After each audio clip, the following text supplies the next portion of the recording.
मेरे भाई 30,000 लोगों का दिल खोल करके ऑपरेशन करना, क्या ये कोई आम बात है? बट हाँ मेरे भाई, ये जो डॉक्टर है, डॉक्टर रमाकांत पांडा सर, इन्होंने 30,000 लोगों के दिल को खोल करके और उनका ऑपरेशन किया है। ठीक है, तो मेरे भाई आज हम इस वीडियो में हम डॉक्टर रमाकांत पांडा सर के बारे में बात करेंगे। हमने हाल ही में एक पॉडकास्ट देखा है जो कि डॉक्टर रमाकांत पांडा सर और शुभांकर मिश्रा जी के बीच है, और इस पॉडकास्ट से हमने क्या सीखा है वो हम आपके साथ शेयर करेंगे। तो आइए मेरे भाई, ये कार्डियक सर्जन डॉक्टर हैं और ये शुभांकर मिश्रा जी हैं। दुनिया के नंबर 1 डॉक्टर हैं मेरे भाई, ये डॉक्टर रमाकांत पांडा सर। और इन्होंने एक दिन में मेरे भाई 9 सर्जरी किया है। सिंपल भाषा में 9 लोगों के दिल को खोल करके और उनको ठीक करके घर भेजा है। 30,000 लोग या इससे ज्यादा ही लोगों का इन्होंने ऑपरेशन किया हुआ है। और मेरे भाई ये बेसिकली जो है वेज खाने को प्रमोट करते हैं वैसे, और खाना भी चाहिए। आजकल आप देखते हैं कि जो आईटी कैपिटल है, जैसे दिल्ली हो गया, गुड़गांव हो गया, है ना, वहां दिन भर लोग पब में ये सब में रहते हैं। तो क्या इसके इसके कारण भी हार्ट अटैक का चांसेस है? इसके बारे में हम इस वीडियो के अंदर डिस्कस करेंगे, है ना। और जैसे मान लीजिए कि आप किसी रूममेट के साथ, अपने फ्रेंड के साथ रह रहे हो और आपका फ्रेंड सिगरेट पी रहा है और या नशा कर रहा है, आप बगल में बैठे हो, है ना, हुक्का पी रहा है, तो क्या वो आपके लिए खतरनाक है कि नहीं? क्या आपके लिए भी मौत साथ साथ आपके दोस्त के साथ इंतजार कर रही है? हर एक चीजों के बारे में बात करेंगे। पराया आप देखे होंगे कि कम एज के जो लोग होते हैं मेरे भाई, वो अपना मुंह खोल करके फराटे लेते हैं ना। तो इसका जो है, इसको हम अच्छा माने कि बुरा माने, तो इसके बारे में बात करेंगे। अब हमारा जो एज है, वो एज और हार्ट का एज दोनों अलग अलग होते हैं, उसके बारे में भी समझेंगे। बहुत लोग बोलते हैं आजकल, जो थोड़ा सा रिच रिच या सुपर रिच बोल सकते हो, जो सुपर रिच फैमिली है, वो बोलते हैं कि हम तेल नहीं घी खाते हैं तो मेरे लिए फायदेमंद है। तो क्या घी जो है वो दिल के लिए नुकसानदायक है कि नहीं है, है ना। इसके बाद काफी चर्चा हुआ कि जो कोरोना का वैक्सीन लगा था, कोविशील्ड, है ना, तो इसके कारण भी हार्ट अटैक का काफी सारा चांसेस बढ़ा है, तो उसके बारे में डिस्कस करेंगे। और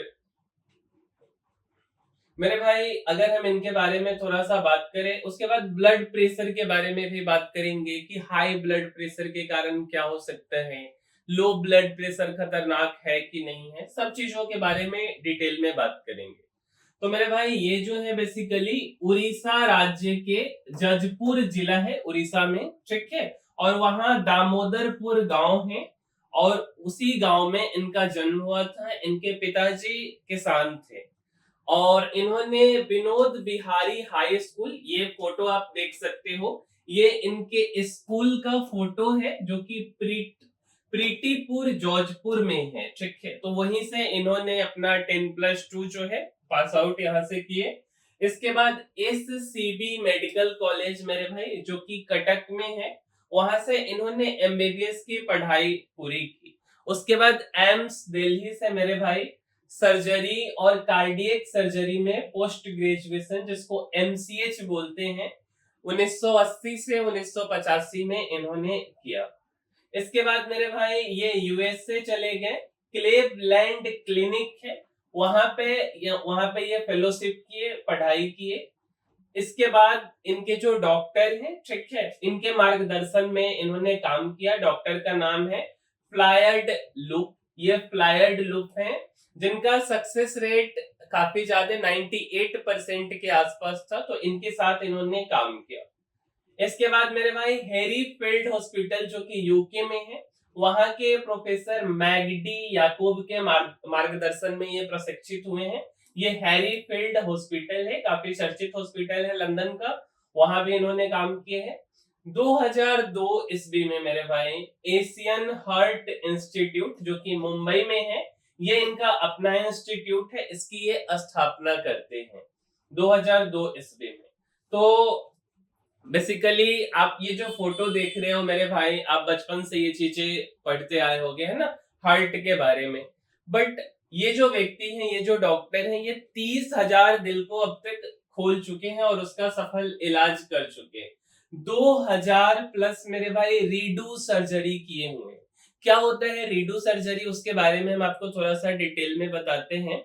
ठीक है, जैसे आप इसको ऐसे समझो, लेट अस सपोज कि आपका बाइक है और नया बाइक आप खरीदे हो, और वो जो बाइक है 4-5 सालों के बाद साइलेंसर से धुआं निकलने लगा या कोई समस्या आ गया, तब उसके बाद आप जाते हो इंजन खुलवाने। इंजन खुलवाने के बाद जब आप वापस उस बाइक को लेके आते हो तो 1-2 साल के बाद फिर से धुआं आ जाता है ना, तो फिर से आपको मिस्त्री के पास जाना है। उसी तरीके से मेरे भाई रीडू सर्जरी का मतलब कि एक बार किसी का हार्ट का सर्जरी हो चुका हुआ है और वो बेसिकली ना अब दोबारा उसके हार्ट में प्रॉब्लम आ गया या तिवारा आ गया, और वो जो होता है काफी क्रिटिकल केस होता है, एक तरह से काफी चैलेंजिंग होता है, क्योंकि एक बार उसका जो है दिल खोला जा चुका हुआ है और वैसा ऑपरेशन जो है सक्सेस होने के चांसेस काफी कम होते हैं।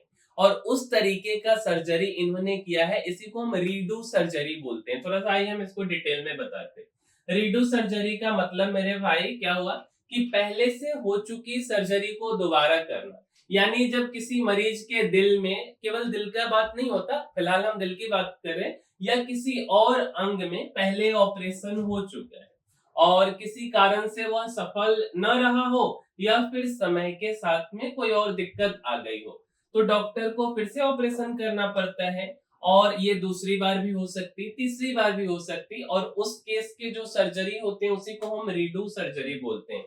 और ये बहुत बड़ी उपलब्धि मानी जाती है, क्योंकि जो रीडू सर्जरी होता है ना, वो बहुत ही जटिल होता है, काफी रिस्की, कॉम्प्लिकेटेड भी होता है और रिस्की भी होता है। पहले के ऑपरेशन से बने निशान और चिपकाव के कारण सर्जरी कठिन हो जाती, मरीज की हालत पहले से नाजुक हो सकती है, तकनीकी स्किल और अनुभव जो है काफी मतलब जरूरी होता है। और इन्होंने 2000 प्लस सर्जरी किया है, जो कि काफी एक बड़ा नंबर है। 6000 प्लस मेरे भाई क्रिटिकल सर्जरी इन्होंने किया है। अब क्या होता है क्रिटिकल सर्जरी, हम इसके बारे में थोड़ा सा आपको बताते हैं। मेरे भाई ऐसे मरीज जिन पर सर्जरी करना बहुत मुश्किल और रिस्की होता है, और जिनमें मौत या जटिलता, कॉम्प्लिकेशन का खतरा जो है सामान्य मरीजों की तुलना में कई गुना ज्यादा होती है। जैसे मान के चलिए ना, इसमें दिल की गंभीर बीमारियां, जैसे किसी का हृदय जो है, हार्ट काफी कमजोर हो, या हार्ट फेल्योर हो, या कई जगहों पे ब्लॉकेज हो गया हो, या मान के चलिए कि बहुत ही बुजुर्ग ओल्ड एज व्यक्ति हैं, 70 से 80 साल के, उनका सर्जरी करना, या किडनी, फेफड़ा, डायबिटीज, है ना, इस तरीके का कई बीमारियों से ग्रसित हैं, उनका सर्जरी करना, या पहले ऑपरेशन असफल रहा है, रीडू सर्जरी वाले केस को ऑपरेट करना। ठीक है, बहुत आपातकालीन इमरजेंसी स्थितियां, जैसे हार्ट अटैक के दौरान सर्जरी करना, जटिल जन्मजात दिल की बीमारी है किसको और उसका सर्जरी करना। तो क्रिटिकल सर्जरी 6000 प्लस इन्होंने किया है मेरे भाई। ठीक है, अब कितने तरीके का सर्जरी इन्होंने किया है, तो अगर हम इसकी बात करें मेरे भाई, तो इन्होंने टोटल आर्टरियल रिवास्कुलराइजेशन सर्जरी इन्होंने किया है, बीटिंग हार्ट रेट सर्जरी इन्होंने किया है, मिट्रल वेल्व रिपेयर सर्जरी इन्होंने किया है, कॉम्प्लेक्स एनियोसाइरम सर्जरी इन्होंने किया। मींस 3-4 तरीके का सर्जरी ये बेसिकली क्या किए हैं। बाईपास सर्जरी के बारे में भी हम बात करेंगे। बाईपास सर्जरी या इनका जो सर्जरी का रेट है, सफलता जो है 99.8% है। तो बाईपास सर्जरी अभी वीडियो में आगे आएगा, बट इनका सक्सेस रेट काफी ज्यादा है, और इसी के कारण हम इन्हें दुनिया का नंबर 1 जो है डॉक्टर बोलते, कार्डियक सर्जन बोलते। डॉक्टर मनमोहन सिंह का 2009 में इन्होंने सर्जरी किया, लालू यादव का भी इन्होंने हार्ट का सर्जरी किया है, डी राजा और काफी सारे बड़े बड़े सेलिब्रिटी पॉलिटिशियंस, उनका सर्जरी इन्होंने किया है ना। 2010 ईस्वी में मेरे भाई इनको पद्म भूषण से सम्मानित किया गया हुआ था। अब एक केस है जिस केस के बारे में ये बताते हैं, एक स्टोरी बताते हैं कि ये ना अपने क्लिनिक में थे और एक व्यक्ति थे करतार सिंह नाम के। तो उस वो एकदम बचने के स्थिति में नहीं था। अब क्या होता है ना कि काफी इसके बाद ये जो केस है इनके पास पहुंचा, मीन्स डॉक्टर के पास पहुंचा। अब डॉक्टर के पास पहुंचा तो ये थोड़ा सा रिस्क टेकिंग डॉक्टर है, रिस्क लेते हैं आराम से जब फैमिली वाले अलाउ कर दें तब।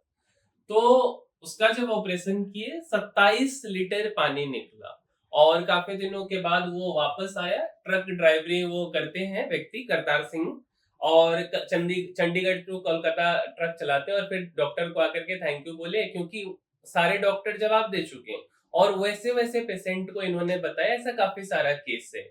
और 1993 में एक सीनियर आईएएस ऑफिसर जो कि मतलब हार्ट अटैक हो चुका था आधा घंटा पहले और कोई भी डॉक्टर टच नहीं कर रहा था कि अब ये डेड हो चुके हैं। और ये 1992 के आसपास ही इंडिया में आए हुए थे और नए थे। तो इन्होंने बोला, सब डॉक्टर अब टच ही नहीं कर रहा है आईएएस ऑफिसर को कि आधा घंटा हो चुका है, बट उसको सीपीआर दिया जा रहा था लेकिन वो होश में नहीं आ रहे थे। अब उनके परिवार वालों को बोले ये कि 1% चांस है बचने का, अगर आप रिस्क लेने के लिए तैयार हो तो बोलो, हम फिर इस पेशेंट को हाथ लगाते हैं।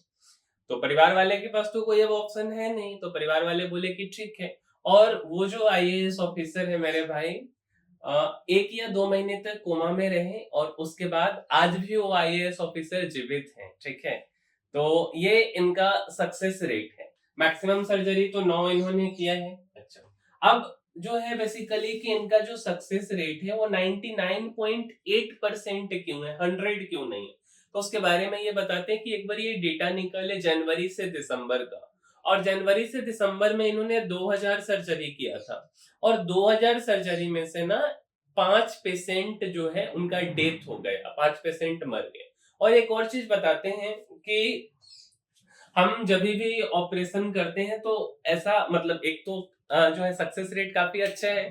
तो जब भी ऑपरेशन करते हैं तो उस टाइम पे क्या होता है कि जो लगता है कि हाँ ये जो पेशेंट है इसको तो आसानी से सर्जरी कर देंगे, वही कॉम्प्लिकेटेड हो जाता है। और इसी के कारण ये चारों पांचों लोग जिसके बारे में लगता था कि नहीं ये तो ठीक हो जाएगा, ये नहीं मर सकता है, बट वो जो है लॉस हो गया। ठीक है, अब कैसे इतना फोकस जो है ये मेंटेन कर पाते हैं अपने काम में, अपने सर्जरी में, क्योंकि काफी कॉम्प्लिकेटेड टास्क है ना। तो उसके पीछे का ये राज बताते कि योगा करते, मेडिटेशन करते, एक्सरसाइज करते हैं। ठीक है, अब एक चीज क्या होता है ना, एक होता है क्रोनोलॉजिकल एज और एक होता है बायोलॉजिकल एज। मेरे भाई जब आप जन्म लेते हो तो उस समय से आपका एज चलना शुरू हो जाता है ना। तो पहला साल, दूसरा साल, 5वां, 10वां, और एक होते हैं कि आप ना गलत आदतों में चले जाते हो, जैसे कोई नशा करता है, कोई अलग अलग तरह का प्रक्रिया करता है। ठीक है, अब कोई खाना बहुत खा रहा है, कोई ऑयली चीज खा रहा है, तो अगर वो हो सकता है कि शायद उसका उम्र 25 या 30 साल का हो बट उसके दिल का उम्र 50 साल का हो, है ना। तो ये एक्चुअल में क्या होता है, थोड़ा हम इसके बारे में आपको समझाते हैं। मेरे भाई एक्चुअल जो उम्र होता है ना इसको क्रोनोलॉजिकल एज बोलते हैं। ठीक है, अब ये जो एक्चुअल उम्र है ये आपको भी पता है कि आपका जो जन्म तिथि है, जो डेट ऑफ बर्थ है, उस दिन से आपका शुरू हुआ है। अब हर इंसान की एक जैसे स्पीड से बढ़ती है, मीन्स आप हो, आपके साथ कोई और शायद जन्म लिया हो अगल बगल कहीं दूर दराज, तो अगर सेम डेट ऑफ बर्थ है तो वो भी 1 साल का, आप भी 1 साल की, वो भी 2 साल, आप भी 2 साल, है ना, साल दर साल। अच्छा, और क्या हम इसको रोक सकते हैं? तो इसे हम रोक या घटा नहीं सकते। अब दूसरा बात आता है बायोलॉजिकल एज, जिसको हम हार्ट की एज बोल सकते हैं या दिल की उम्र बोल सकते हैं। मेरे भाई यह आपके दिल की सेहत और कार्य क्षमता पर निर्भर करती है। अगर आपका दिल आपकी असली उम्र से ज्यादा पुराना या कमजोर है तो आपकी हार्ट एज ज्यादा है एक्चुअल एज से। सिंपल भाषा में बोले तो आप तो 20 साल के हो बट आपकी गलत हरकतें से, जैसे ओवरवेट, नशा करने से या और भी चीजें, ऑयली फूड खाने से, फास्ट फूड खाने से आपका दिल का एज 50 का हो गया या 40 साल का हो गया। डेट मीन्स की बायोलॉजिकल एज आपका ज्यादा हो गया हुआ है। ठीक है, अगर आप फिट, हेल्दी और एक्टिव लाइफ स्टाइल जीते हैं तो आपका जो हार्ट एज है वो आपके उम्र से कम भी हो सकता है। लेट अस सपोज कि आपका एक्चुअल उम्र 20 साल है, बट आपके हार्ट का उम्र 10 साल ही हो सकता है, लेकिन उसके लिए आप हेल्दी लाइफस्टाइल को मेंटेन करोगे तब। अब हार्ट एज पर असर डालने वाले क्या-क्या कारक हैं? तो मेरे भाई हेल्दी लाइफस्टाइल अगर है आपका, तो जैसे कि आप एक्सरसाइज करते हो, आप बैलेंस डाइट लेते हो, आपका स्ट्रेस कंट्रोल रहता है, आप नशा नहीं करते हो, दारू नहीं पीते हो, तो आपका दिल अच्छा है। और रिस्क फैक्टर्स आपका दिल खराब होने का क्या-क्या है? तो आप नशा करते हो, आपका ब्लड प्रेशर ज्यादा है, आपको डायबिटीज है, मीन्स हाई शुगर है, कोलेस्ट्रॉल ज्यादा है, आप मोटे ज्यादा हो, ओबेसिटी है, स्ट्रेस है, या सेडेंटरी लाइफ है आपका। जैसे एक एग्जांपल से हम आपको समझाते हैं। लेट अस सपोज कि कोई 30 साल का व्यक्ति, एक्चुअल उम्र उसका 30 साल है। अगर वो धूम्रपान करता है, मीन्स नशा करते हैं, मोटापा है उसका, टेंशन ज्यादा लेता है, तनाव ज्यादा है, व्यायाम नहीं करता है, तो उसका दिल 45 साल के बराबर काम करेगा। मान लेते हैं हार्ट एज उसका 45। दूसरा व्यक्ति 40 का है, लेकिन हर रोज एक्सरसाइज करता है, हेल्दी खाना खाता है, बीपी भी उसका कंट्रोल में है, वेट भी कंट्रोल में, तो उसका दिल 30 साल का, मीन्स उसके हार्ट का उम्र 30 साल है। अब ये चीजें समझना क्यों जरूरी है? तो अगर दिल की उम्र असली उम्र से 10-15 साल ज्यादा है ना आपका, तो आपको भविष्य में दिल का दौरा, हार्ट अटैक, स्ट्रोक या अन्य हार्ट प्रॉब्लम का खतरा बढ़ जाता है।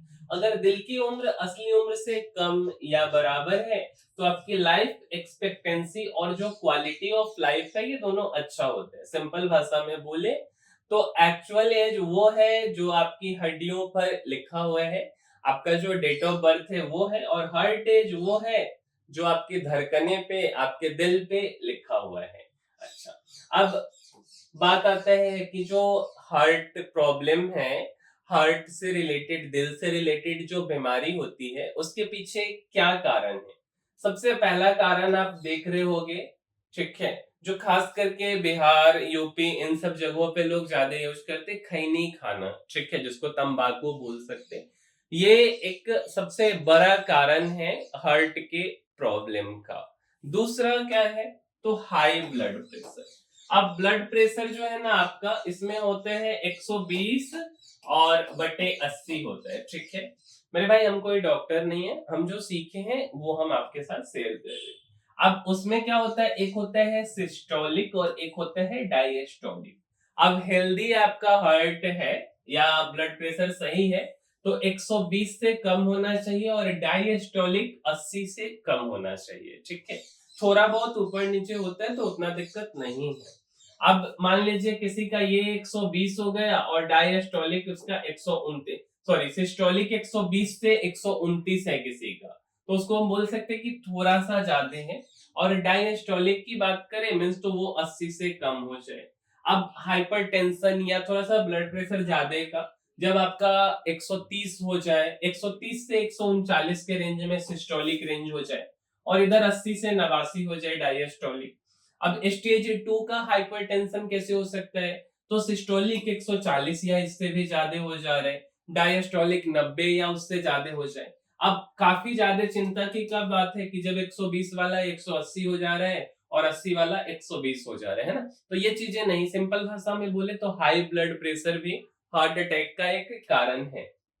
दूसरा, जो लोग स्ट्रेस लेते, टेंशन लेते, जैसे ये महिला को आप देख रहे हैं ना, ऑफिस में काम कर रही है और काफी टेंशन ले रही, तो इसके कारण भी। और ये तो सब लोगों के साथ आजकल जेनजी के साथ कॉमन हो गया ना, लेट नाइट से सोना, 1 बजे 2 बजे सोना, ठीक है, मोबाइल चलाते रहना। जैसे आप देख रहे होगे इस बच्चे को, ये जो है बेसिकली मोबाइल चला रहा है लेट नाइट में, है ना, तो ये भी एक कारण है हार्ट अटैक का। अच्छा, इसके बाद आप देखेंगे बड़े बड़े शहरों में, बिहार में तो इसे बंद है ना, लेकिन बड़े बड़े शहरों में आप देखते होंगे लोग जाम छलकाते हैं, ठीक है। अब जाम जूस को नहीं समझना है, बेसिकली दारू पीते, शराब पीते हैं, ठीक है, लड़के लड़कियां आजकल कॉमन हो गई है, सब कुछ तो इक्वल हो गया है ना, तो ये भी हार्ट अटैक का कारण है मेरे भाई। अच्छा, चलिए आगे बढ़ते हैं। अब एक क्वेश्चन आया था कि दिल का जो हेल्थ है खराब हो गया है, तो क्या हम केवल दवा खा करके अपने दिल के हेल्थ को सही कर सकते हैं क्या? जैसे लगता है ना लोगों को कि चलो कोई बात नहीं है, मेरा दिल का हेल्थ खराब है, तो क्या हम दवा खा लेंगे तो हमारा काम हो जाएगा? मेरे भाई आंसर है कि दवा खा के 50% शायद सही हो सकता है, बट 50% आपको सही करने के लिए आपको अपना लाइफस्टाइल सुधारना पड़ेगा। और अगर आप दोनों कर लेंगे, दवा भी खा रहे, लाइफस्टाइल भी, तो सुधर जाएगा। मीन सिंपल भाषा में कि केवल दवा खा करके आप अपने दिल के बीमारी को ठीक नहीं कर सकते हैं। इसके लिए आपको जो है हार्ट को हेल्दी बनाने के लिए आपको अपना लाइफस्टाइल भी सुधारना पड़ेगा। अच्छा, अब उसमें क्या-क्या हो सकता है, कौन-कौन सा आप लाइफस्टाइल को सुधारोगे तो आपका दिल जो है वो स्वस्थ रहेगा। देख रहे हो सबसे मतलब सब लोग यहाँ पे एक्सरसाइज कर रहे हैं, तो ये आपको करना है। अच्छा सा खाना खाना है। अब अच्छा खाना खाने का क्या मतलब हुआ मेरे भाई? तो अच्छा खाना खाने का मतलब हुआ कि आपको जो है इस तरीके का हरा-भरा भोजन करना है, वेज डाइट करना है, ठीक है? नॉनवेज से तो बचना ही है। और स्ट्रेस आपको नहीं लेना है, don't stress, do your best, forget the rest. आपसे जितना आपके अच्छा हो सकता है वो करो, टेंशन ना लो, तो काफी सही है।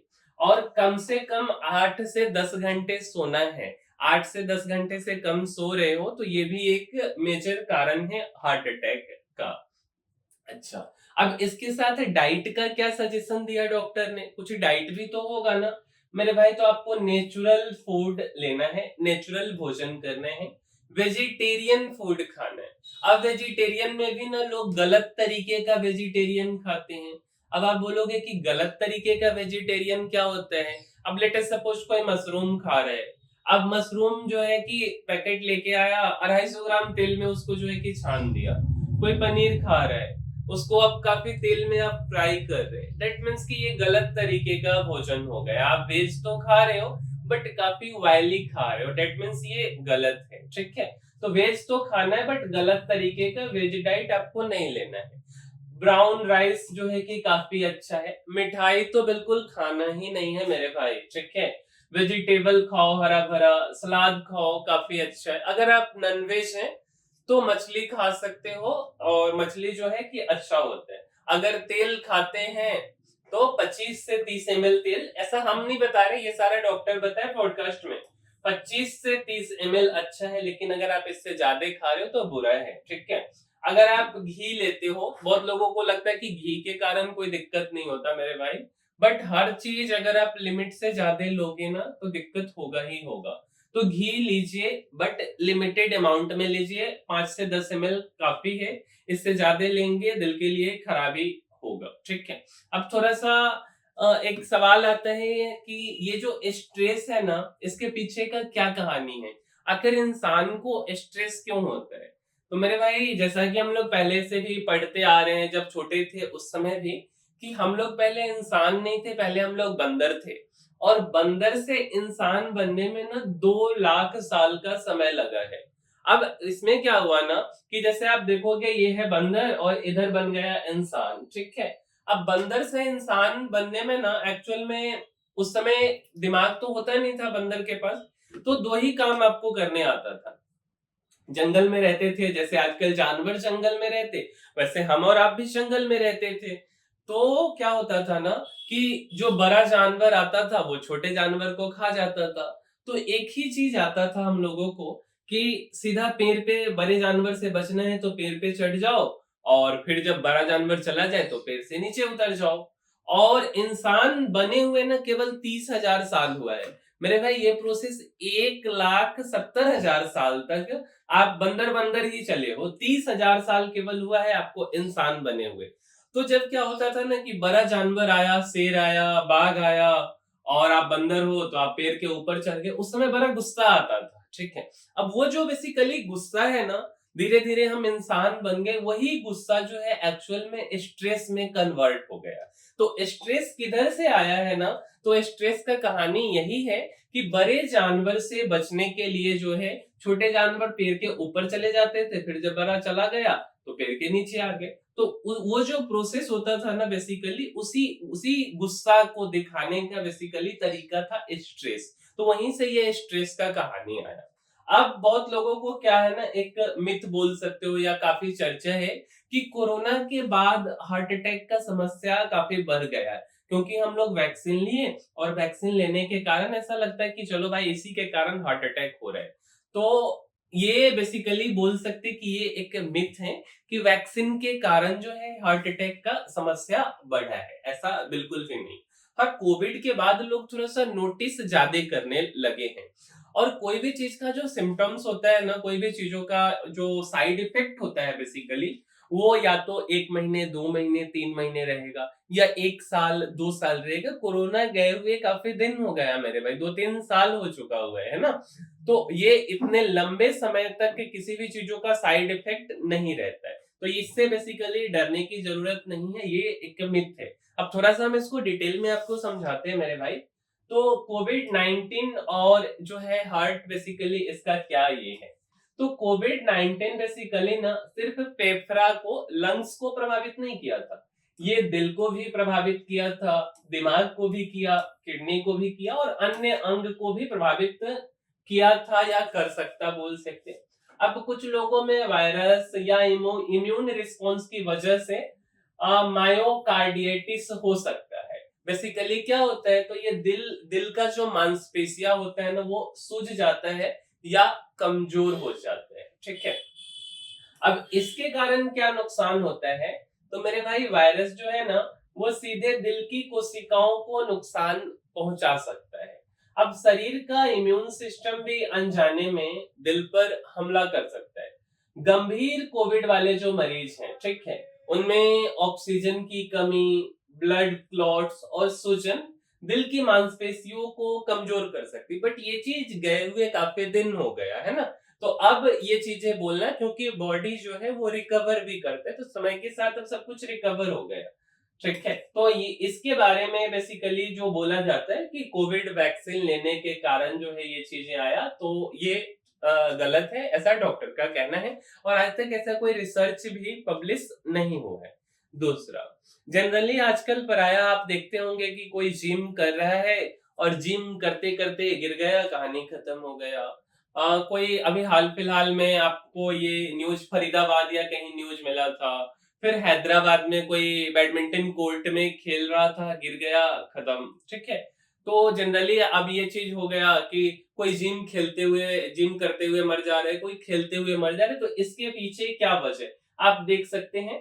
कोई 52 साल का व्यक्ति है, लेकिन 52 साल की तो बात दूर गई, उनका तो एज चलो 52 है, बट इवन 30-32 साल वाले लोग भी जो है कि कोई क्रिकेट के पिच पे ही, ऐसा काफी सारा न्यूज है, आप गूगल पे सर्च करोगे आपको पता चल जाएगा।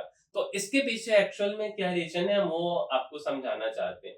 अब अचानक जो हार्ट अटैक होता है ना मेरे भाई, इसके पीछे का reason basically coronary artery disease, means दिल का जो धमनियां है ना, दिल की जो नसें है ना, बेसिकली दिल की जो आर्टरी है ना, वो ब्लॉक हो जाते हैं। अगर कोई व्यक्ति खेलते या जिम करते समय जोर लगाता है, ठीक है, तो दिल की खून की सप्लाई अचानक कम पड़ जाती है और हार्ट अटैक हो जाता है। ऐसा जनरली देखने को मिलता है कि आप जहां जिम कर रहे हो, जिधर आप दौड़ रहे हो, आपके बगल में कोई लड़की भी जिम कर रही होती है, और क्या होता है ना, काफी लोग दिखाने के लिए कि चलो हम तो अब काफी ज्यादा जिम कर सकते हैं, और इसके चक्कर में लोग अपने आप को पुश करते चले जाते हैं, और इसके कारण भी ये समस्या आ जाता है कि दूसरे को दिखाने के चक्कर में आप इतना ज्यादा पुश कर दिए कि गड़बड़ हो गया, है ना, खून का सप्लाई अचानक से कम पड़ गया। दूसरा है मेरे भाई, दिल की धड़कन में गड़बड़। कभी कभी दिल बहुत तेज या अनियमित धड़कता है, जो अचानक कार्डियक अरेस्ट का कारण बन सकता है। एक होता है दिल की सूजन, मायोकार्डियटिस। अब पिछले कोविड या वायरस इन्फेक्शन के बाद दिल की जो मांसपेशियां हैं वो बेसिकली कमजोर हो गई। अब जोरदार एक्सरसाइज जब आप करते हैं तो दिल पर अत्यधिक दबाव आ जाता है, और इसके कारण भी क्या होता है, कार्डियक अरेस्ट अरेस्ट आ जाता है। अच्छा, और क्या क्या कारण हो सकता है, तो एक कारण है डिहाइड्रेशन का कारण है, मीन्स पानी की कमी हो गई आपके शरीर में, और आपका जो ब्लड प्रेशर है वो बढ़ गया, इलेक्ट्रोलाइट इम्बैलेंस हो गया। अब इलेक्ट्रोलाइट इम्बैलेंस में क्या होता है, तो पोटेशियम या सोडियम या तो कम हो जाता है या तो ज्यादा हो जाता है। उसके बाद और क्या रीजन है, तो हार्ट स्ट्रोक या ओवर एक्सक्रिएशन, मीन्स गर्मी का महीना है और आप भारी एक्सरसाइज कर रहे हो, तो ये भी सब कुछ कारण है। अब जैसे अब इसमें किनको ज्यादा रिस्क है मेरे भाई, तो जिनका उम्र 40 साल से ज्यादा है या 40 के आसपास है। अगर हम पुरुष की बात करें, बेसिकली ये पुरुष की बात करें, और अगर हम महिला की बात करें तो महिला में 50 के बाद ये चीजें होती हैं। अब पहले दिन से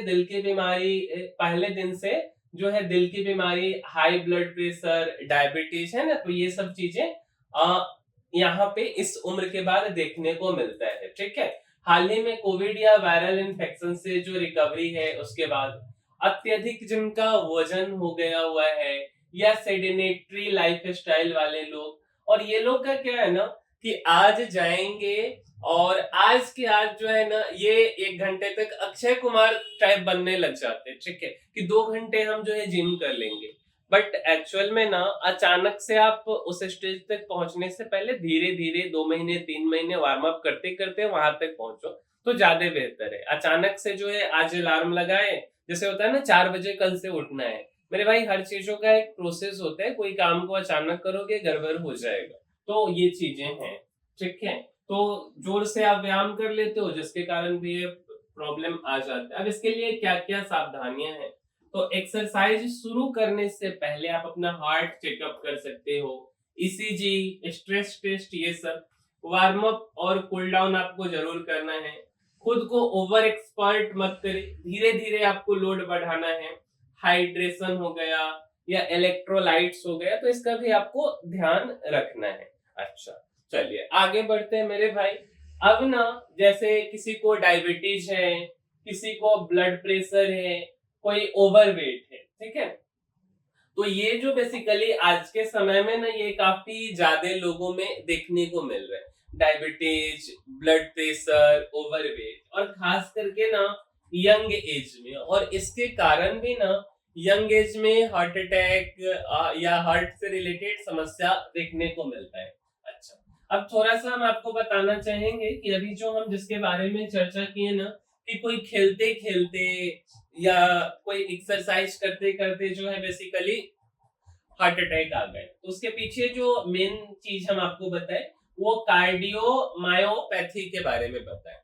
तो थोड़ा हम आपको कार्डियोमायोपैथी के बारे में समझाते हैं।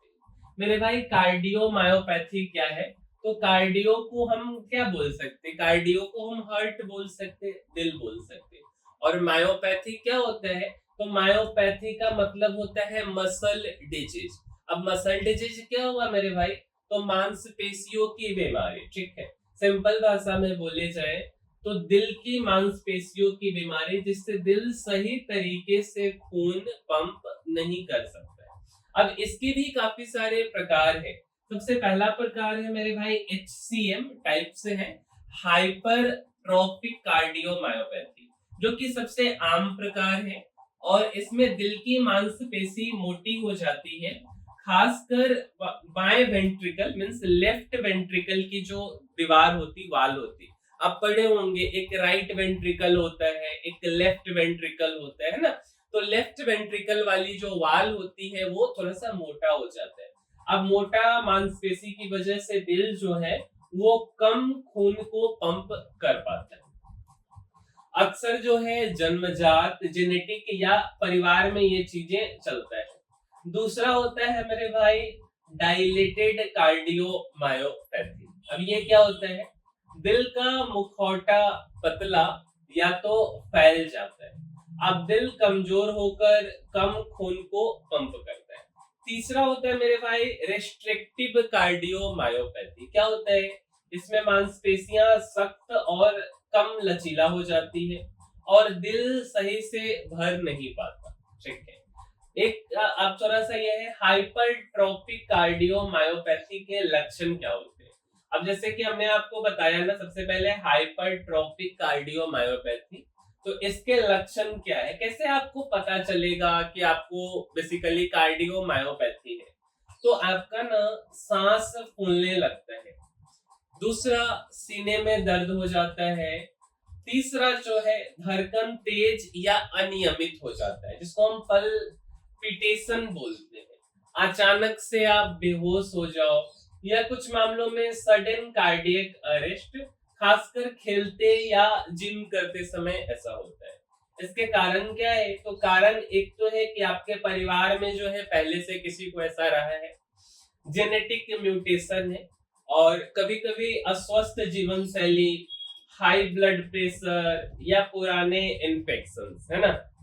अच्छा, इसके लिए इलाज और सावधानियां क्या है? तो आप दवा ले सकते हो ब्लड प्रेशर और धड़कन नियंत्रित करने के लिए, सर्जरी या एब्लेशन जो कि गंभीर केस में, लाइफ स्टाइल को चेंज करो, मॉडिफाई करो, बट भारी एक्सरसाइज मत करो, कार्डियोलॉजी चेकअप हमेशा आप कराते रहो, ठीक है? अच्छा, चलिए ये क्लियर हो गया। जो एक्सरसाइज वाला हम आपको बताए ना, वो चीज आपको क्लियर हो गया होगा। और जिम वाला अगला, अब हार्ट अटैक का जो एवरेज एज है ना, पहले 50 साल प्लस हुआ करता था, बट आज के दिनों में 30 से 40 सालों में, 30-40 वर्ष के बच्चों में ये चीजें ज्यादा देखने को मिल रही। जब 1993 में ये डॉक्टर आते हैं फॉरेन से पढ़ के इंडिया में, तो उस टाइम पे सप्ताह में 1 या 2 पेशेंट ऐसा होता है जिनको, जो यंग एज पेशेंट होते हैं, बट आज के डेट में हर वीक में 3 से 4 यंग एज पेशेंट आते हैं इनके पास में। तो आप देखिए कि परिवर्तन कहाँ तक पहुंच गया हुआ है। अब इसके पीछे भी काफी सारे रीजन हैं, जैसे दिल्ली गुड़गांव में लोग शॉट्स लेते हैं, हुक्का पीते हैं, है ना, बार में जाते हैं, पब में जाते हैं, ये चीजें। दूसरा रीजन इन्होंने बताया, ये हम नहीं बता रहे, ये डॉक्टर का कहना है। दूसरा, आईटी इंडस्ट्री में जो है लोग क्या होते हैं कि रात रात भर काम करते हैं, वर्क प्रेशर भी एक कारण है। अच्छा, तीसरा कि आप जिस रूम में रहते हो ना, उसी रूम में आपका दोस्त नशा करता है और आप वहां आराम से बैठे रहते हो, तो इसके कारण भी बहुत बड़ी समस्या क्रिएट होती है, और उस समस्या का नाम है हार्ट अटैक। चलिए, अब ना मेरे भाई थोड़ा सा हम इसके बारे में और डिटेल में समझते हैं कि एक्चुअल में हार्ट अटैक में भी काफी सारी चीजें होती है। तो सबसे पहले मेरे भाई हम हार्ट अटैक के बारे में बात करते हैं, फिर उसके बाद धीरे धीरे हम कार्डियक अरेस्ट क्या होता है, हर एक चीजों को डिटेल में समझेंगे। मेरे भाई हार्ट अटैक जो होता है ना, जिसे हम दिल का दौरा या मायोकार्डियल इंफ्रैक्शन बोलते हैं, ठीक है? क्या होते हैं? तो दिल की एक या ज्यादा धमनी जो है ना, क्रोनरी आर्टरी ब्लॉक हो जाती है। क्या हमने बोला मेरे भाई? दिल का एक या एक से ज्यादा मीन्स क्रोनरी आर्टरी जो है बेसिकली ब्लॉक हो जाता है, ठीक है?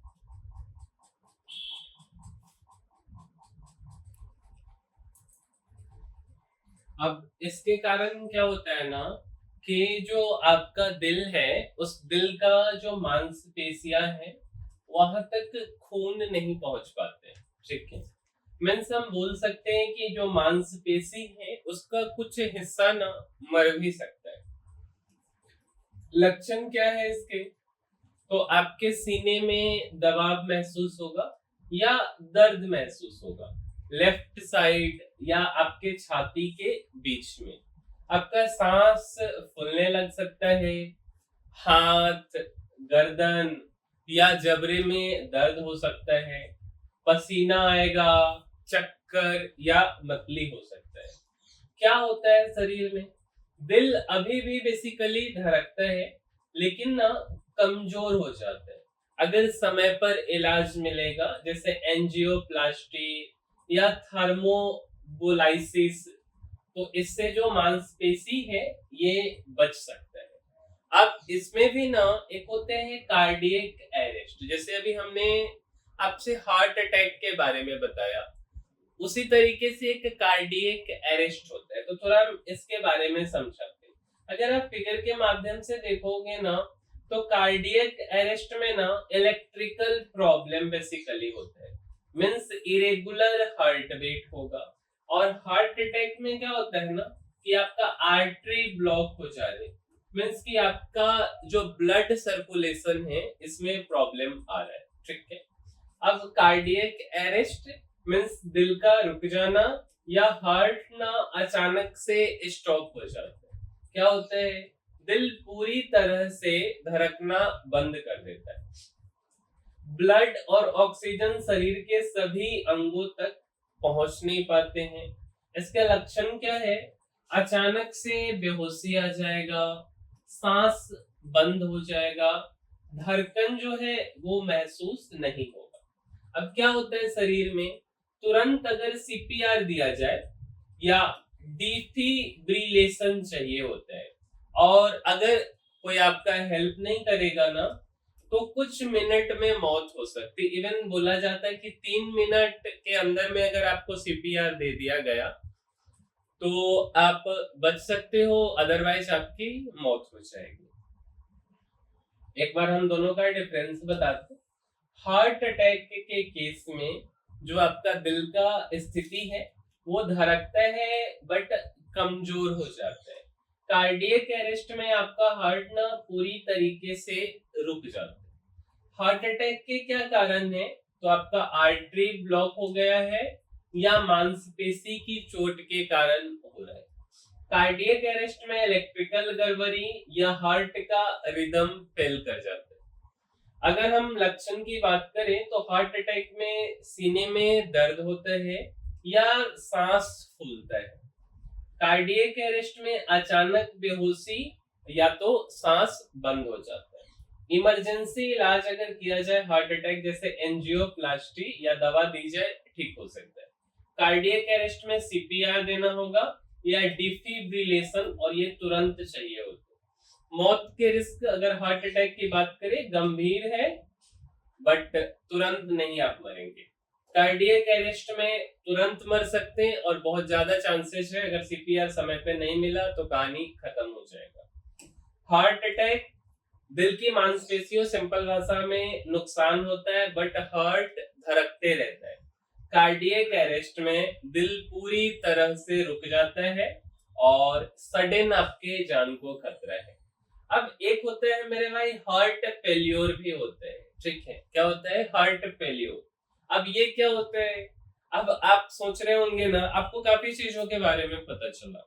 हार्ट अटैक, कार्डियक अरेस्ट, अब अगला है मेरे भाई हार्ट फेल्योर। थोड़ा इसको समझते हैं।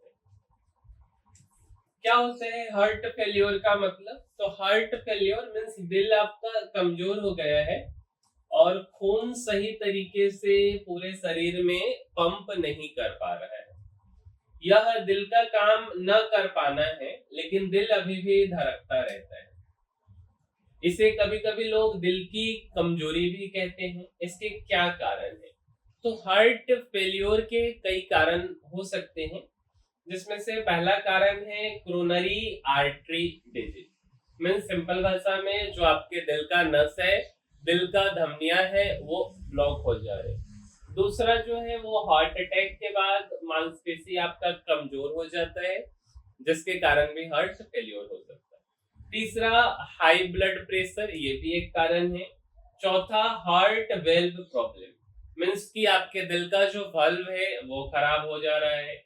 पांचवा डायलेटेड या हाइपरट्रोफिक कार्डियोमायोपैथी, ये भी कारण है।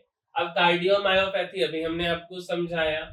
और लास्ट कारण है कि आप लंबे समय तक शराब पीते हो, से पी रहे हो, या आप स्ट्रेस लेते हो, या तो आपको डायबिटीज।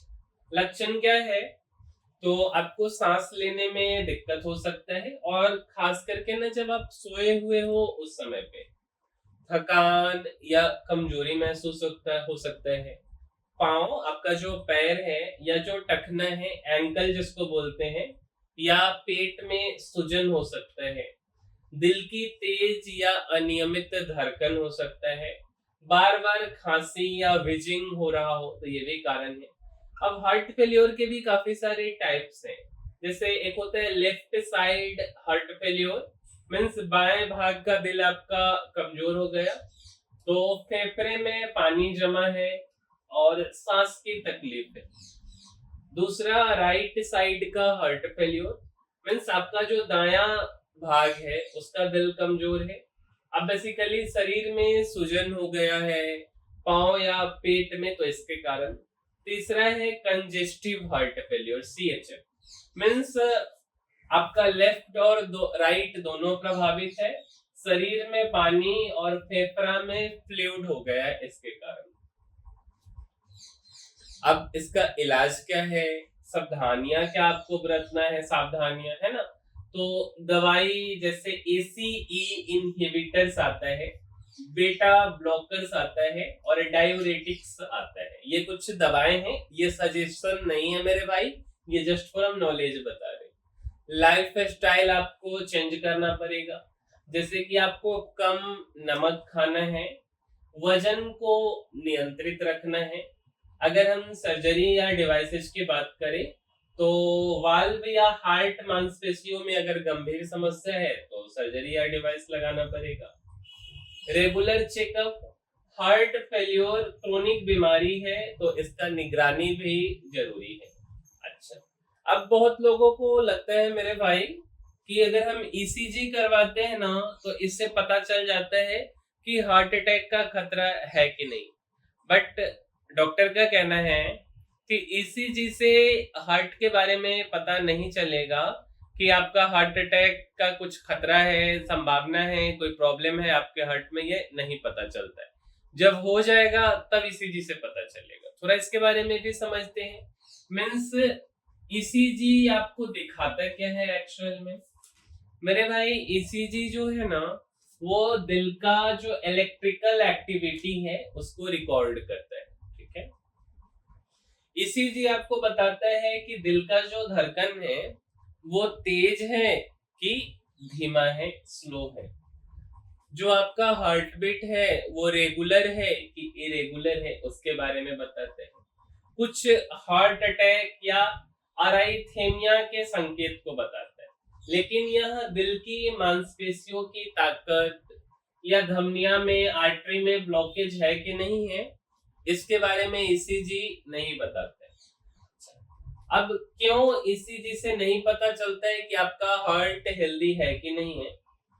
अब किसी के आर्टरी में ब्लॉकेज है लेकिन अभी हार्ट अटैक उसको नहीं हुआ तो ECG वहां नॉर्मल आपको दिखा देगा। हार्ट फेलियर या कार्डियोमायोपैथी की शुरुआती स्टेज में ECG नजर नहीं आता है। ECG सिर्फ करंट, इलेक्ट्रिकल सिग्नल दिखाता है, स्ट्रक्चर और पंपिंग कैपेसिटी नहीं दिखाता है कि आपके हार्ट का स्ट्रक्चर कैसा है और ब्लड का पंपिंग लेवल क्या है। अच्छा, अब हार्ट का आपको हेल्थ जानना है ना तो आपको कौन कौन सा टेस्ट करवाना है मेरे भाई। एक टेस्ट होता है इकोकार्डियोग्राफी। अब इससे हार्ट की स्ट्रक्चर और पंपिंग एबिलिटी दिखाता है। दूसरा होता है स्ट्रेस टेस्ट या ट्रेडमिल टेस्ट बोलते हैं। जब दिल पर एक्स्ट्रा लोड पड़े तो क्या काम कर रहा है हार्ट ये पता चलता है। उसके बाद होता है कोरोनरी एंजियोग्राफी या CT एंजियोग्राफी, दिल की आर्टरी में ब्लॉकेज को ये दिखाता है। और एक होते हैं ब्लड टेस्ट जिसमें cholesterol, sugar, heart biomarkers, troponin ये सब कुछ चेक किया जाता है। सिंपल भाषा में ECG जरूरी है लेकिन ये पूरा पिक्चर आपके हार्ट का नहीं दिखाता है। हार्ट हेल्दी है या नहीं है इस बात को जानने के लिए आपको ECG, echo, blood test, stress test हर एक चीज आपको चेक करवाना पड़ेगा। और इसलिए जो है बेसिकली डॉक्टर का कहना था कि ECG से कुछ भी नहीं पता चलता है। अब हमारे को ऐसा लगता है कि हम कैसे पता करें कि हमारा जो हार्ट है वो हेल्दी है कि नहीं है, है ना। तो इन्होंने ना कुछ रिस्क फैक्टर्स बताए हैं, जैसे क्या आप खैनी खाते हो, ठीक है, या कोई नशा करते हो, सिगरेट पीते हो, दारू पीते हो, तो यह एक रिस्क फैक्टर है। अगर आप नहीं पीते हो आप ऐसे बना लो, ठीक है, यस कर लो और नो कर लो। अगर मान के चलो कि कोई खैनी खाता है तो यस कर ले, कोई नहीं खाता तो नो कर ले। अगर आपका वजन बहुत ज्यादा है तो यस कर लो, है ना, नहीं है नो कर लो। ब्लड प्रेशर चेक करवा लो, ज्यादा है तो यस, नहीं है तो नो। एक्सरसाइज डेली करते हो कि नहीं, हाँ करते हो तो ठीक है, नहीं करते हो तो आप नो पे टिक करो। ठीक है। अच्छा, फूड हैबिट्स आपका अच्छा है कि नहीं? अच्छा है तो सही है, नहीं अच्छा है तो आप नो पे टिक करो। ठीक है। उसी तरीके से स्ट्रेस आप लेते हो कि नहीं, डायबिटीज है कि नहीं, आपके पूर्वजों में किसी को हार्ट अटैक तो नहीं आया है। अगर ये सारा रिस्क फैक्टर्स है, इनमें से कोई भी दिक्कत नहीं है, तो काफी कम चांसेस है हार्ट में प्रॉब्लम होने के। अब ना थोड़ा सा हम इस स्ट्रेस टेस्ट के बारे में जानते हैं, क्योंकि आपको ऐसा लग रहा होगा ना कि ये स्ट्रेस टेस्ट क्या होता है। थोड़ा हम इसके बारे में आपको समझा मेरे भाई। स्ट्रेस टेस्ट, इसे एक्सरसाइज स्ट्रेस टेस्ट या ट्रेडमिल टेस्ट टीएमटी भी कहते हैं। ठीक है। इसका मकसद दिल की स्वास्थ्य स्थिति और रक्त वाहिकाओं मीन्स कोरोनरी आर्टरीज की स्थिति को जांचना है। और यह टेस्ट तब किया जाता है जब दिल को एक्स्ट्रा मेहनत या स्ट्रेस दिया जाता है, ताकि देखा जा सके कि दिल सही तरीके से काम कर रहा है कि नहीं कर रहा है। कभी कभी दिल आराम की स्थिति में ठीक काम करता है, लेकिन जब ज्यादा मेहनत करता है तो समस्या सामने आ जाती है। तो इस केस में स्ट्रेस टेस्ट किया जाता है। कैसे होता है स्ट्रेस टेस्ट? तो मरीज को बेसिकली जो पेशेंट है या जिनको करवाना है, हल्का कपड़ा पहनना चाहिए, नॉर्मल सूट पहनना चाहिए, और किसी दिन से पहले भारी खाना, कैफीन या धूम्रपान नशा नहीं करना चाहिए। ईसीजी लीड्स और ब्लड प्रेशर मॉनिटर से शरीर तैयार किया जाता है। दूसरे में क्या होता है, स्ट्रेस देना होता है। अब मरीज जो है बेसिकली ट्रेडमिल, जिसको कि हम चलने की मशीन या स्टेशनरी बाइक पर धीरे धीरे चलना शुरू करता है। मशीन की गति और ढलान धीरे धीरे बढ़ाई जाती है। इसी दौरान ईसीजी मीन्स इलेक्ट्रोकार्डियोग्राम और ब्लड प्रेशर लगातार मापा जाता है। और तीसरा मॉनिटरिंग, डॉक्टर या टेक्नीशियन हर समय ईसीजी को देखते हैं। अगर कोई असामान्यता जैसे दिल की धड़कन में गड़बड़ी या रक्त प्रवाह में कमी दिखती है तो तुरंत टेस्ट को रोक दिया जाता है। अब चौथा होता है रिकवरी फेज। एक्सरसाइज खत्म करने के बाद भी कुछ मिनट तक ईसीजी और बीपी मॉनिटर किया जाता है। डॉक्टर इस डेटा से यह पता लगाते हैं कि दिल ने स्ट्रेस को कैसे हैंडल किया। अब बात आता है कि स्ट्रेस टेस्ट क्यों किया जाता है।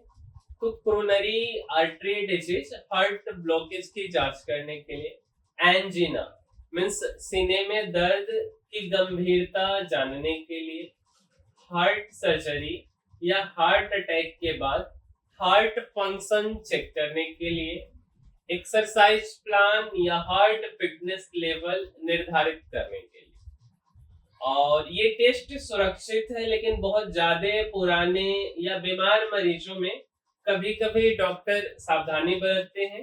हार्ट रेट और बीपी मॉनिटर होने की वजह से इमरजेंसी जल्दी हैंडल की जा सकती है। सिंपल भाषा में जो स्ट्रेस टेस्ट है, दिल पर आपके थोड़ा सा वर्कलोड को डालकर देखा जाता है कि जब वर्कलोड दिया गया तब आपका दिल सही से काम किया कि नहीं। एक डॉक्टर ने टेस्ट का नाम बताया, थैलियम स्कैन टेस्ट। क्या होता है थोड़ा इसके बारे में समझाते हैं आपको। थैलियम स्कैन क्या है मेरे भाई? तो यह एक न्यूक्लियर इमेजिंग टेस्ट है, और इसमें थैलियम नाम का रेडियो एक्टिव ट्रैकर एक खास प्रकार का रेडियोधर्मी शरीर में डाला जाता है। यह ट्रैकर दिल के मांसपेशियों जैसे हार्ट मसल तक ब्लड पहुंचने की जानकारी देता है। इससे डॉक्टर जान पाते हैं कि दिल के कौन से हिस्से में ब्लड सप्लाई सही है और कौन से हिस्से में ब्लड सप्लाई कम है। सिंपल भाषा में बोला जाए तो यह टेस्ट बताता है कि दिल के हर हिस्से को पर्याप्त रक्त मिल रहा है कि नहीं मिल रहा है। कैसे होता है थैलियम स्कैन? मरीज को हल्का खाना खाने के बाद टेस्ट के लिए बुलाया जाता है। कुछ दवाइयां रोकने के लिए कहा जा सकता है, जैसे बीटा ब्लॉकर दवा को बंद कर दिया जाता है। उसके बाद ट्रैकर इंजेक्शंस मींस हल्का एक्सरसाइज, ट्रेडमिल या फार्माकोलॉजिकल स्ट्रेस, दवा के जरिए दिल पर स्ट्रेस देना, है ना। और इसके दौरान थैलियम इंजेक्शन दिया जाता है। अब ये जो ट्रैकर है वो ब्लड स्ट्रीम के जरिए दिल की मांसपेशियों तक पहुंचता है। अब इमेजिंग या स्कैन, हार्ट को स्पेशल कैमरा, गामा कैमरा जिसको बोलते हैं, या एस्पेक्ट स्कैनर, इससे स्कैन किया जाता है। कैमरा उस हिस्से की तस्वीर लेता है जहां पे ट्रैकर गया है, और जहां ट्रैकर कम पहुंचेगा वहां ब्लड सप्लाई की कमी होती है, मींस कोरोनरी आर्टरी ब्लॉकेज हो सकता है। चौथा स्टेज में रेस्टिंग स्कैन, कभी कभी पहले दिल को स्ट्रेस देते हैं और फिर आराम की स्थिति में स्कैन करते हैं।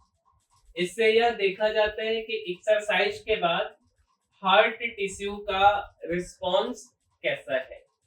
अब थैलियम स्कैन एक्चुअल में क्यों किया जाता है मेरे भाई? कोरोनरी आर्टरी डिजीजेज, जिसे हम सीएडी बोलते हैं, उसको डिटेक्ट करने के लिए। एंजीना, जिसको हम सीने में दर्द या हार्ट अटैक के बाद डैमेज एरिया का पता लगाने के लिए। हार्ट सर्जरी या स्टेंट प्रोसीजर के बाद ब्लड फ्लो और हार्ट फंक्शन चेक करने के लिए। हाई रिस्क पेशेंट्स, जिनके फैमिली हिस्ट्री या रिस्क फैक्टर्स है, उनकी अर्ली स्क्रीनिंग के लिए। इसके एडवांटेज क्या है? नॉन इन्वेसिव है, मींस अधिकतर मामलों में केवल इंजेक्शन और स्कैन की जरूरत होगी। हार्ट की रियल ब्लड फ्लो स्थिति दिखाते हैं, जो ईसीजी या स्ट्रेस टेस्ट में पूरी तरह नहीं दिख पाती। डॉक्टर को ट्रीटमेंट प्लान और सर्जरी डिसीजन लेने में मदद करता है। अब सिंपल भाषा में बोले, थैलियम स्कैन दिल में ब्लड पहुंचने की तस्वीर लेने वाला टेस्ट है, जो बताता है कि दिल के कौन से हिस्से ठीक से काम कर रहे हैं और कौन से हिस्से कमजोर हैं। एक डॉक्टर ने बताया एंजियोग्राम टेस्ट। क्या होता है मेरे भाई एंजियोग्राम टेस्ट? हम इसके बारे में बताते हैं। बेसिकली जो एंजियोग्राम टेस्ट है मेरे भाई, इसको कोरोनरी एंजियोग्राफी भी कहा जाता है। यह जो टेस्ट है वो दिल की जो आर्टरी है, जिसको हम धमनियां बोलते हैं, रक्तवाहिका जो दिल तक ब्लड पहुंचाती है, उसकी स्थिति को देखने के लिए ये टेस्ट किया जाता है। एंजियोग्राम में x ray imaging plus special dye, जिसको कॉन्ट्रास्ट डाई का बोलते हैं, उसका उपयोग किया जाता है, जिससे आर्टरी का रास्ता और ब्लॉकेज दोनों दिखाई देगा। सिंपल शब्दों में बोला जाए तो यह टेस्ट बताता है कि दिल की आर्टरी में कहीं ब्लॉकेज या नैरोइंग, मींस सीरी या रुकावट तो नहीं। कैसे होता है एंजियोग्राम? मरीज को हल्का खाना खाने के बाद अस्पताल बुलाया जाता है। सबसे पहले एलर्जी चेक होता है, जैसे कॉन्ट्रास्ट डाई से एलर्जी है या नहीं, कुछ दवाई रोकने के लिए कहा जाता है। उसके बाद कैथेटर इंसर्शन होता है। डॉक्टर कैथेटर, जिसको कि हम पतली ट्यूब या पाइप बोल सकते हैं, वो आमतौर पर कलाई, रिस्ट या जांग, गुरोइन की आर्टरी में डालते हैं। इसे धीरे धीरे दिल तक पहुंचाया जाता है। कॉन्ट्रास्ट डाई इंजेक्शन, जब कैथर सही पोजीशन में होता है तो स्पेशल डाई इंजेक्ट किया जाता है। डाई ब्लड के साथ आर्टरीज में फ्लो करता है। और स्टेप 4 है एक्सरे इमेजिंग। एक्सरे कैमरा से आर्टरी की तस्वीर ली जाती है। ब्लॉकेज या नैरोइंग वाले हिस्से साफ दिखाई देते हैं। अब इसका रिजल्ट इंटरप्रिटेशन, डॉक्टर डिसाइड करते हैं कि कोई एंजियोप्लास्टी मींस स्टेंट डालना जरूरी है कि नहीं है। सर्जरी में सीएबीजी बाईपास की जरूरत है कि नहीं है। एंजियोग्राम क्यों किया जाता है? तो चेस्ट पेन या एंजिना का कारण पता करने के लिए। हार्ट अटैक के बाद ब्लॉकेज का एग्जैक्ट लोकेशन जानने के लिए। कोरोनरी आर्टरीज की डायग्नोसिस और ट्रीटमेंट प्लानिंग के लिए। स्ट्रेस टेस्ट या थैलियम स्कैन के बाद कंफर्मेटरी टेस्ट के रूप में। इसके एडवांटेज क्या है? तो हार्ट की आर्टरी की सटीक स्थिति पता चलती है, तुरंत ट्रीटमेंट प्लान बनाना आसान होता है, और अगर ब्लॉकेज हो तो अक्सर इसी प्रोसीजर के दौरान स्टेंट डाल दिया जाता है। अगला एक होता है सीटी एंजियोग्राम, ये भी टेस्ट कराया जाता है। क्या होता है सीटी एंजियोग्राम? मेरे भाई सीटी एंजियोग्राम को कंप्यूटेड टोमोग्राफी कोरोनरी एंजियोग्राफी सीटीसीए भी कहते हैं, और यह एक नॉन इन्वेसिव सीधी कट या कैथेटर नहीं इमेजिंग टेस्ट है। इसका मकसद हार्ट की आर्टरी और ब्लड वेसल्स का 3D चित्र बनाना है।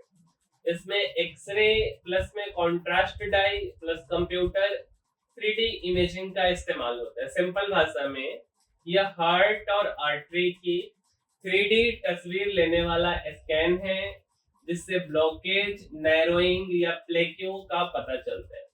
कैसे होते हैं सीटी एंजियोग्राम?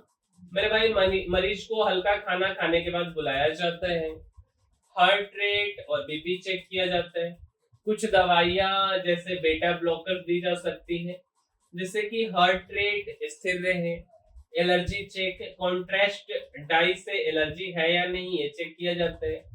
उसके बाद कॉन्ट्रास्ट डाई इंजेक्शन दिया जाता है, जैसे आर्म वेन में आईवी लाइन लगाकर कॉन्ट्रास्ट डाई दिया जाता है। डाई ब्लड के साथ आर्टरी में फैलता है। उसके बाद सीटी स्कैन, पेशेंट को सीटी स्कैनर में लिटाया जाता है। एक्सरे बीम्स और कंप्यूटर के जरिए 3D इमेज बनाई जाती है। पेशेंट को स्कैन के दौरान कुछ सेकंड सांस रोकने के लिए कहा जा सकता है। Image analysis, doctor 3D image देखकर पता लगाते हैं कि कोरोनरी आर्टरी में ब्लॉकेज, नैरोइंग है या नहीं है। प्लेक्यू टाइप मींस हार्ड, सॉफ्ट, ये या और लोकेशन ये पता चलता है। हार्ट और सराउंडिंग ब्लड वेसल्स की स्ट्रक्चरल एनोमलीज पता करते हैं। क्यों किया जाता है सीटी एंजियोग्राम? मेरे भाई चेस्ट पेन, एंजिना के कारण का पता लगाने के लिए, हार्ट अटैक रिस्क की अर्ली स्क्रीनिंग के लिए, यदि स्ट्रेस टेस्ट या थैलियम स्कैन एबनॉर्मल हो तो कंफर्मेटरी चेक के लिए। नॉन इन्वेसिव तरीका चाहिए जब ट्रेडिशनल कैथर एंजियोग्राफी रिस्की हो। क्या इसके एडवांटेज हैं? तो नॉन इन्वेसिव है मींस कैथेटर नहीं डालना पड़ता है, 10 से 15 मिनट में पूरा स्कैन हो जाता है। डिटेल्ड 3D इमेज जैसे आर्टरी ब्लॉकेज, हार्ट एनाटॉमी साफ दिखती है। रिस्क कम है, हॉस्पिटल स्टे अक्सर नहीं लगता है। तो ये इसके फायदे हैं, ठीक है। और एक होता है मेरे भाई इको कार्डियोग्राफी, इसके बारे में समझते हैं। इको कार्डियोग्राम इसको बोलते हैं। क्या है? तो इसको इको टेस्ट भी बोलते हैं, और ये एक नॉन इन्वेसिव अल्ट्रासाउंड टेस्ट है जो दिल के स्ट्रक्चर और फंक्शन को दिखाता है। इसमें high frequency sound waves means ultrasound waves का उपयोग होता है, और इको से पता चलता है कि हार्ट का साइज, शेप कैसा है, हार्ट का मसल और वेल्व कैसे काम कर रही, ब्लड का फ्लो सही है या कोई लीक या ब्लॉकेज है। कैसे होता है? तो ये इसका प्रोसीजर है मेरे भाई, ठीक है। अब ब्लड प्रेशर के बारे में, कि कभी कभी ना हमें ब्लड प्रेशर को जो है बेसिकली आपका बढ़ जाता है और इसके कारण भी हार्ट अटैक का संभावना रहता है। कैसे आपको कंट्रोल करना है? तो हेल्दी डाइट आपको लेना है। रोजाना आपको 5-6 ग्राम से भी कम नमक लेना है। फ्रूट्स और वेजिटेबल्स ज्यादा खाना है, खास करके पोटेशियम रिच जैसे केला, पालक, टमाटर। होल ग्रेन्स जैसे oats, brown rice, multigrain bread, ये सब आप खा सकते हो। सेचुरेटेड फैट जैसे डीप फ्राइड, प्रोसेस्ड फूड्स और रेड मीट से आपको बचना है, नहीं खाना है। Dairy in moderation, low fat milk, curd, paneer आप खा सकते हो। फिजिकल एक्टिविटी 30 से 45 minute brisk walking, cycling, swimming करना है। योगा और स्ट्रेचिंग एक्सरसाइज ये भी स्ट्रेस को कम करने में मदद करते हैं। स्ट्रेंथ ट्रेनिंग, जिम में हल्के वेट हफ्ते में 2-3 दिन आप उठा सकते हो। वेट मैनेजमेंट, ओवरवेट लोगों में बीपी अक्सर हाई होता है। 5-10% वजन कम करने से बीपी में सिग्निफिकेंट कमी आती है। उसके बाद आप स्ट्रेस मैनेजमेंट, कर सकते हो, हार्मफुल हैबिट्स को आप अवॉइड कर सकते हो, दवा ले सकते हो और रेगुलर मॉनिटर कर सकते हो। अब अगर आपको लो बीपी है तो इससे उतना ज्यादा प्रॉब्लम की बात नहीं है। लो बीपी क्या होता है तो आप ये देख सकते हो उसके कारण क्या है, जैसे पानी की कमी, heart problem, endocrine issue, blood loss, medication side effects, pregnancy, nervous system का प्रॉब्लम। बट इससे बहुत ज्यादा टेंशन की बात नहीं है। लक्षण क्या है, चक्कर आ सकता है, कमजोरी, ठंड लगना, सांस लेने में दिक्कत, सही से दिखाई नहीं दे रहा हो, है ना, बेहोशी सा लग रहा हो, तो ये बेसिकली चीजें हैं। ठीक है, इसको मैनेज कैसे करना है, तो पानी, इलेक्ट्रोलाइट ड्रिंक पीना है, सॉल्ट आप ले सकते हैं, थोड़ा थोड़ा खाइए, धीरे धीरे मूव कीजिए, slow movement, compression, stocking, medication adjustment, इन सबसे इसको सुधार सकते हैं। एक आप अक्सर सुने होंगे साइलेंट अटैक के बारे में, क्या होता है मेरे भाई, silent attack basically silent myocardial infraction, SMI भी कहते हैं। ये भी हार्ट अटैक का ही एक प्रकार है। मरीज को क्लासिक लक्षण जैसे चेस्ट पेन या स्क्यूजिंग सेंसेशन महसूस नहीं होता है, लेकिन दिल की ब्लड सप्लाई ब्लॉक होती है और हार्ट मसल डैमेज हो जाता है, और इसीलिए इसे साइलेंट यानी चुपचाप होने वाली अटैक कहा जाता है। मींस दिल का दौरा लेकिन बिना दर्द या किसी नोटिसेबल सिम्पटम के। अब साइलेंट हार्ट अटैक के कारण जैसे कोरोनरी आर्टरी ब्लॉकेज हो गया, डायबिटीज हो सकता है, हाई ब्लड प्रेशर या हाई कोलेस्ट्रॉल, 50 साल से ज्यादा उम्र हो गया, या पहले से हार्ट प्रॉब्लम है। क्या इसके संकेत हैं, तो कमजोरी महसूस होगा, सांस लेने में दिक्कत, है ना, थोड़ा थोड़ा सा लाइट हेडेडनेस, मींस थोड़ा थोड़ा सा सर दर्द हो जाए, या dizziness, heart rhythm irregularity, palpitations, mild discomfort in chest, jaw, arm या बैक, जिसे नॉर्मल फैट समझा जाता है। नोट, डायबिटीज वाले लोगों में ये कॉमन है क्योंकि नर्व डैमेज होने से क्लासिक पेन नहीं होता। साइलेंट हार्ट अटैक का रिस्क क्या है, तो हार्ट डैमेज अननोटिस्ड रहता है, heart failure, arrhythmia, sudden cardiac arrest का रिस्क बढ़ जाता है। अब इसके डायग्नोसिस, साइलेंट अटैक अक्सर तभी पता चलता है जब आप ईसीजी, इकोकार्डियोग्राम, ब्लड टेस्ट, सीटी, एंजियो या थैलियम स्कैन कराते हो, तब जाके ये पता चलता है। क्या प्रिवेंशन है, healthy life style, diabetes, BP, cholesterol को कंट्रोल रखना, रेगुलर हार्ट चेकअप कराते रहिए, यही है। ठीक है, अब बार बार हमारे वीडियो में कोलेस्ट्रॉल के बारे में आ रहा है। क्या होता है कोलेस्ट्रॉल, पहले हम थोड़ा सा आपको हार्ट ब्लॉकेज के बारे में समझाते हैं। मेरे भाई, दिल तक ब्लड सप्लाई पहुंचाने वाली आर्टरी, जिसको हम कोरोनरी आर्टरी बोलते हैं, इसमें रुकावट हो जाता है, और यह ब्लॉकेज प्लेक्यू की वजह से होती है। ब्लॉकेज से हार्ट मसल तक ऑक्सीजन रिच ब्लड नहीं पहुंच पाता, मींस इससे चेस्ट पेन, एंजिना या हार्ट अटैक हो सकता है। अब कोलेस्ट्रॉल क्या है मेरे भाई, कोलेस्ट्रॉल एक तरह का फैट, मोटी चीज है जो बॉडी को एनर्जी और सेल्स बनाने में मदद करता है, लेकिन ज्यादा कोलेस्ट्रॉल ब्लड वेसल्स में जमा हो जाता है, इससे प्लेक्यू बनता है और आर्टरी नैरो हो जाती, पतला हो जाती, हार्ट ब्लॉकेज हो जाता है। काफी सारे इसके भी प्रकार है, मींस एक तो लो डेंसिटी लिपोप्रोटीन, दूसरा है हाई डेंसिटी लिपोप्रोटीन, तीसरा है ट्राइग्लिसराइड। तो ये सब बेसिकली कोलेस्ट्रॉल के प्रकार है। अब इसमें खून पतला करने वाली दवा, ब्लड थिनर या एंटी प्लेटलेट्स दिया जाता है।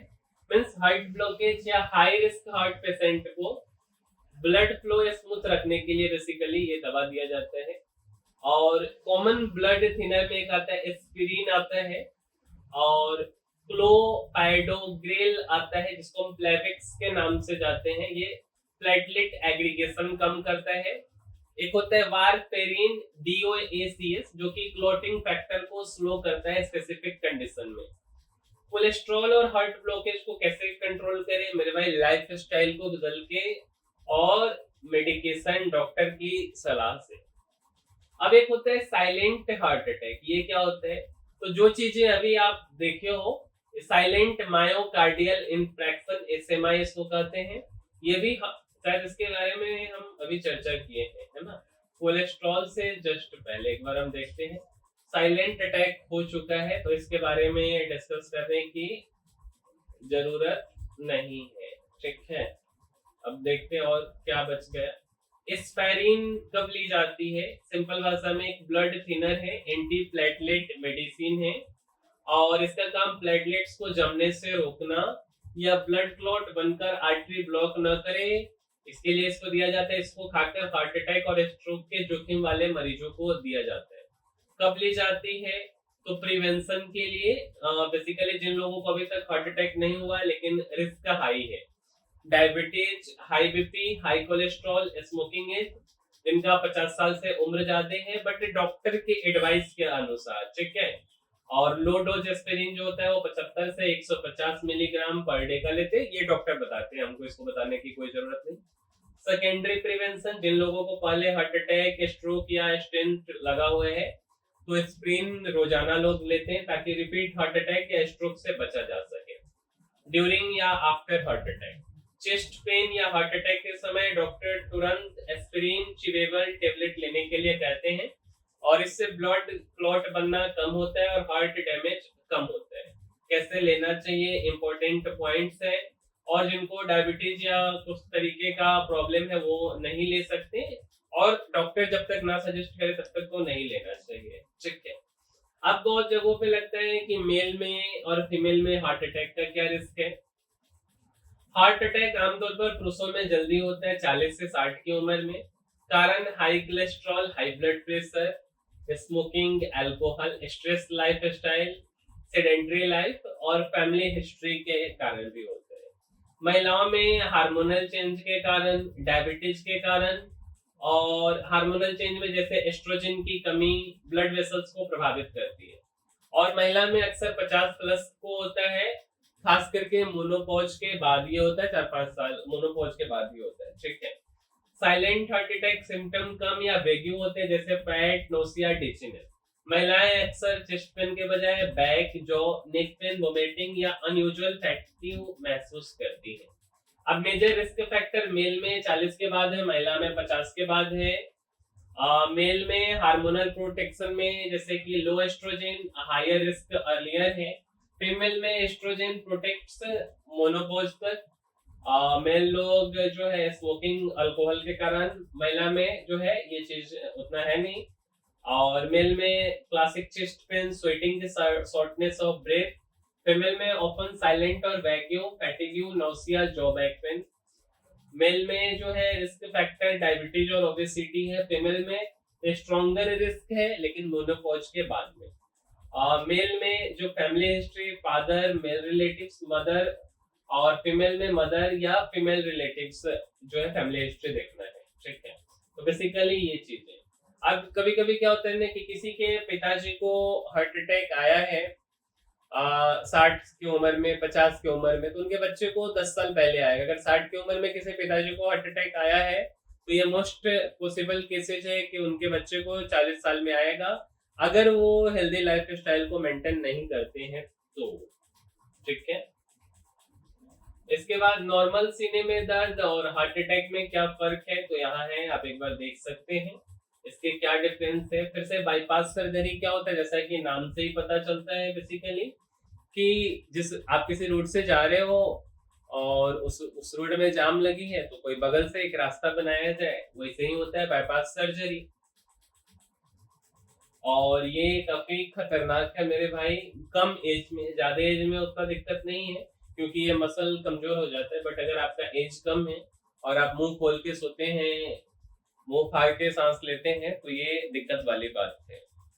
उम्मीद करते हैं मेरे भाई कि हमने जो पॉडकास्ट में सुना है और जितनी भी बातें हैं, हर एक बातों को हमने आप तक पहुंचाने का कोशिश किया है जितना हो सके। और अगर आपको यह वीडियो अच्छा लगा है मेरे भाई, तो इस वीडियो को लाइक कर दीजिए, शेयर कर दीजिए और साथ साथ सब्सक्राइब भी कर दीजिए। मिलते हैं मेरे भाई हम किसी अगले वीडियो में। इस वीडियो में इतना ही, तब तक के लिए धन्यवाद।